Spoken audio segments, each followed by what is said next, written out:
Once upon a time, there lived a young bear named Joshua.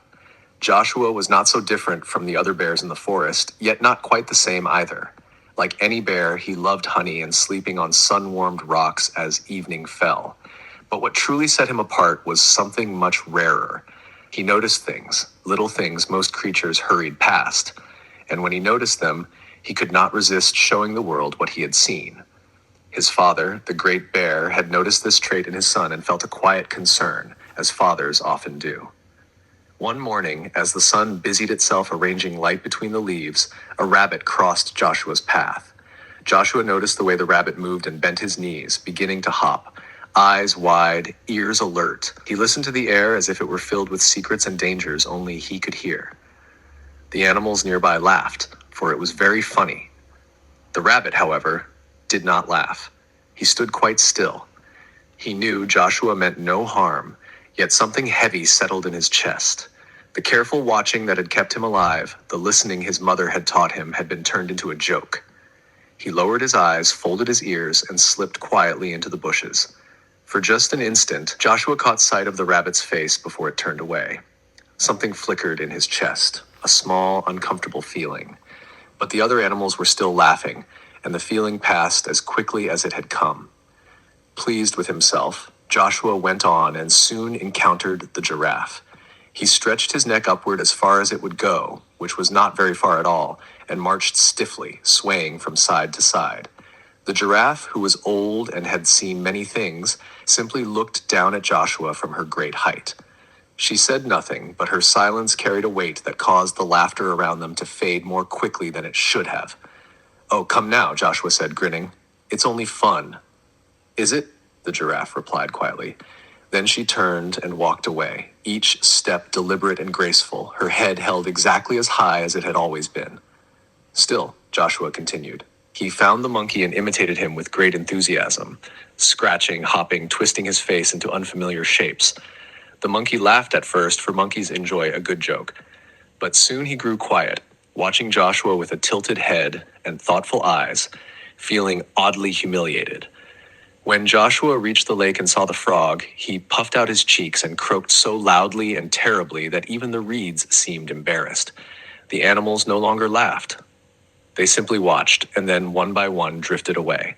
Joshua did not notice. He was too busy with his thoughts. That evening, the animals gathered around the fire. The flames flickered warmly, and Joshua, feeling especially confident, performed once more. This time, he chose his own family. He exaggerated his father's heavy walk, his mother's deep sniffing breath as she searched for food, and even the warm, rumbling sound of her voice when she called him home at dusk. No one laughed. The quiet that followed was not empty. It was full, so full that it pressed against Joshua's ears and made his throat tighten. He looked around the circle of faces, expecting smiles, but found none.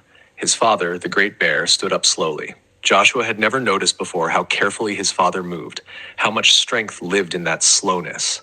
His father looked at him, not angry, but sad in a way that reached deeper than anger ever could. That night, Joshua went to sleep uneasy. His father's gaze stayed with him, keeping him awake for a long while. Eventually, he drifted into sleep. In his dream, he wandered through the forest at night, starlight filtering through even the thickest branches. A low rumbling sound came from one of the trees. Suddenly, a small gnome appeared. "Who are you?" Joshua asked. "I am the guardian of all rabbits," the gnome replied. "I am here to show you the pain of the rabbit you ridiculed." The gnome touched Joshua's shoulder, and Joshua felt himself become the rabbit. The pain and humiliation were unbearable, and sorrow filled his heart. Another rumbling echoed through the forest, and a second gnome appeared. "I am the guardian of all giraffes," he said, touching Joshua's hand. Joshua was swept into another wave of pain, deep, quiet, and heavy. Then another gnome appeared, and then another. Joshua could bear no more. "Please," he whispered, "make it stop." At last, Joshua began to wake. The stars still shone through the leaves. Through his sleepy eyes, he saw the final gnome, large and gentle. "I am the protector of all bears," the gnome said. "I've learned my lesson," Joshua pleaded.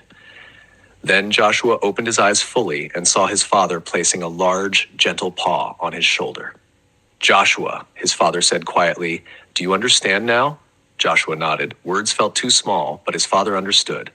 "You have sharp eyes, my son," his father said, "but what you see matters far less than how you see it." The next morning, Joshua found the rabbit near the berry bushes. He sat at a respectful distance and watched, truly watched, as the rabbit moved through the undergrowth.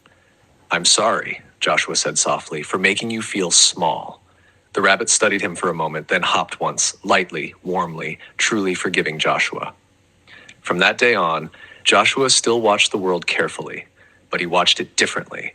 He saw how the giraffe reached the sweetest leaves, how the monkey solved problems with clever hands, and how his father's slow steps were strong and steady. Sometimes he made the animals laugh, but now the laughter was gentle and kind. Joshua felt a quiet happiness settle in his chest, and he knew, without needing to see them, that the guardians were somewhere nearby, watching him, smiling, proud and gentle.